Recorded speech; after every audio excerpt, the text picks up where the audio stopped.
Assalamualaikum Mbak Wahyu. Waalaikumsalam warahmatullahi wabarakatuh. Tumben nih Panta, ada apa?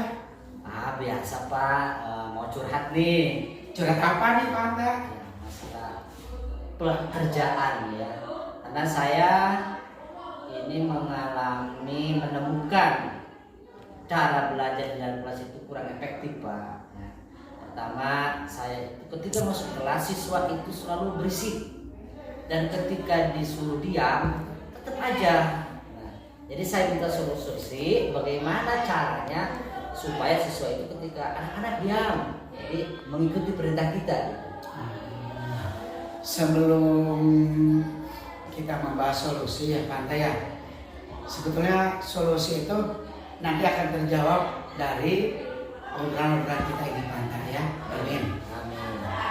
Sebelum Pak Anta mengajar di kelas, kira-kira apa yang Anta siapkan atau tujuan pembelajaran Pak Anta itu apa saja? Tujuan pembelajaran ketika sebelum masuk kelas pun saya sudah menentukan tujuan pembelajaran ya Pak ya. Karena saya karena materinya itu untuk Pabel, saya itu ingin menyimpulkan isi Pabel. Yang pertama, yang kedua mengidentifikasi unsur intrinsiknya ya. Luar biasa itu, dan tujuannya juga bagus ya Pak. Ya, alhamdulillah. Menarik sekali Pak Anta. Lalu area pengembangan yang ingin dicapai oleh Pak Anta seperti apa ya Pak? Ya, tentunya siswa itu mengetahui tentang cerita Pabel dengan saya menggunakan metode PowerPoint Pak. Jadi saya membuat PowerPoint, di dalam PowerPoint itu ada gambar, ada video, dan saya tayangkan itu Pak. Nah, terus untuk yang selanjutnya saya mengharapkan siswa itu aktif dan menyimak setiap apa yang saya bicarakan atau yang saya jelaskan dan apa yang saya tayangkan, dengan tujuan siswa itu bisa mendengar dan melihat secara langsung itu ya. Pabel tersebut ya. Cerita Pabel itu. Ya. Dan tadi saya juga masuk di kelas 7D ya. Dan iya itu menggunakan PowerPoint ya. Jadi saya tayangkan videonya dan ada suara juga agar mereka itu lebih terfokus. Ya. Luar biasa.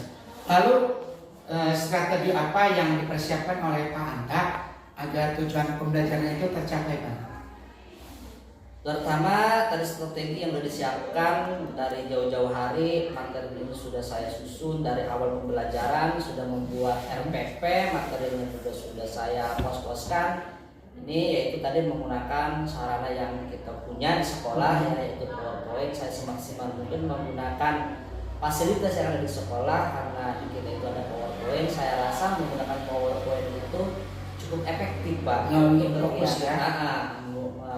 Fokus cukup efektif untuk kemajuan peserta didik di sekolah kita ini. Itu. Jadi strategi yang itu yang dipersiapkan ya. Oke. Ya. Nah, dari yang diucapkan oleh Pak Anta tadi itu sudah tergambar sekali itu. Dan insya Allah saya pikir siswa dengan model seperti ini akan lebih menyimak dan akan lebih tertarik. Mudah-mudahan. Tetap semangat Pak Anta. Siap. Nah, saya tunggu pembelajaran di kelasnya Pak Anta ya. Iya, siap. Ya. Terima kasih. Terima kasih. Sama-sama. Terima kasih Pak ya. Ya udah. Duduk siap, memberi salam.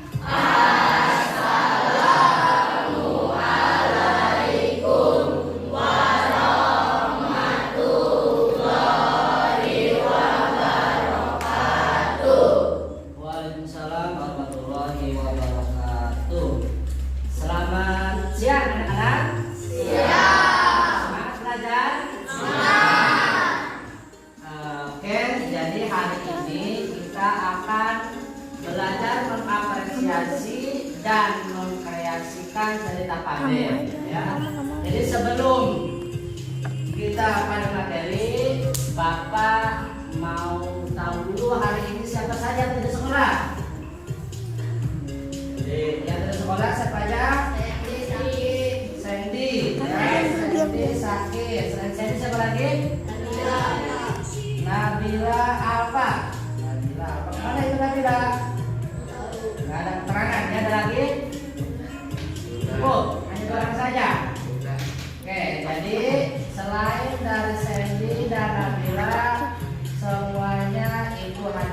ya. Oke, berarti kita 98% hari ini itu hadir.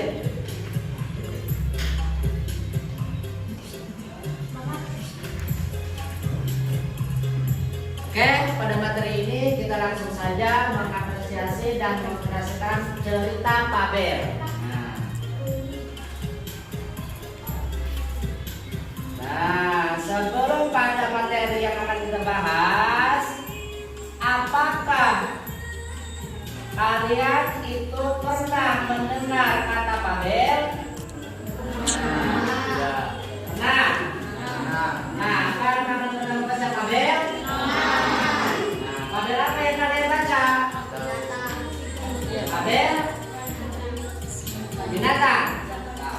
Oh iya. Kan Paber itu apa sih pengertian Paber? Ada yang tahu? Cerita tentang kehidupan binatang, ya. Betul, Paber itu adalah cerita tentang kehidupan binatang. Coba Bapak mau tahu siapa yang bisa memberikan contohnya? Contoh Paber itu cerita apa? Coba tangan.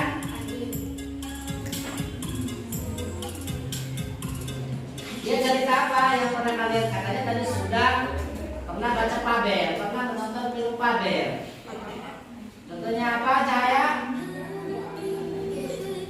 Oke, kelinci dan buaya dari awal sudah ada ya. Kelinci dan buaya itu merupakan salah satu cerita atau Paber ya. Oke. Apa yang paling membedakan cerita binatang dengan cerita yang lainnya? Yang pertama kali yang membedakan cerita Paber dengan cerita yang lainnya, kalau cerita yang lainnya itu masih bersifat umum ya. Kalau Paber itu lebih fokus pada cerita tentang binatang. Salah satu contohnya tadi itu kelinci dan buaya. Pernah kalian baca itu? Betul? Tidak pernah? Nah, jadi Paber itu sebetulnya masih cerita narasi, ya. Apa itu cerita narasi? Cerita yang menjelaskan secara kronologis, ya, dari awal sampai akhir. Karena Paber itu ceritanya itu alurnya menggunakan alur maju, jadi menceritakan dari awal sampai akhir, mulai perkenalan, orientasi, komunikasi, dan resolusi dan oda. Jadi kebanyakan Paber itu merupakan alurnya alur maju. Oke, Paber ini berasal dari bahasa apa? Pabulan, ya, dari bahasa Latin. Pabulan, cerita tentang kehidupan binatang atau hewan. Jadi cerita Paber ini merupakan jenis cerita fiksi, ya. Apa cerita fiksi? Cerita yang tidak nyata atau rekayasa, bukan cerita yang sesungguhnya yang terjadi di dunia nyata, ya. Itu namanya cerita fiksi, hasil dari rekayasa. Sedangkan kalau cerita fiksi, apa cerita non fiksi? Itu cerita yang dibuktikan secara nyata, ya, diadakannya penelitian, observasi dan lain sebagainya. Baik. Si buaya bagaimana sifatnya? Baik. Jahat, ya. Si buaya itu sifatnya jahat, pemangsa, tidak merasa belas kasihan. Kalau ada di kelas kamu yang jahat, tidak baik hati, mesti pada si buaya, ya. Karena dalam cerita Paber, buaya itu selalu bersifat baik, apa? Jahat, ya. Terus di dalam orientasi itu baru pengenalan konflik. Apa konflik?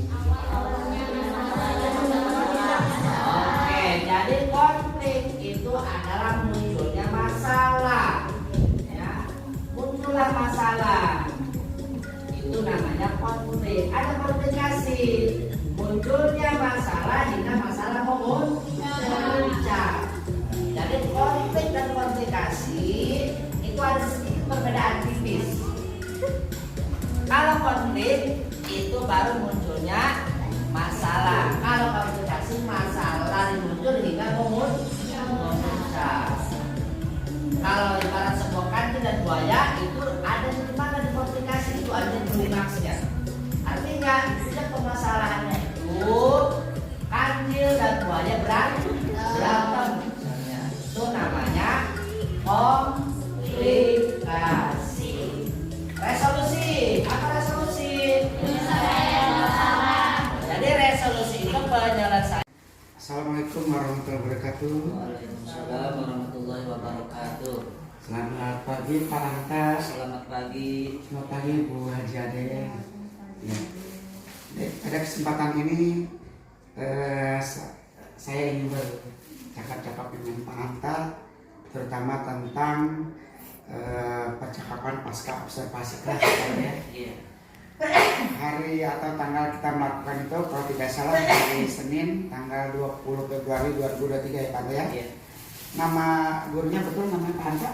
Iya, siap betul.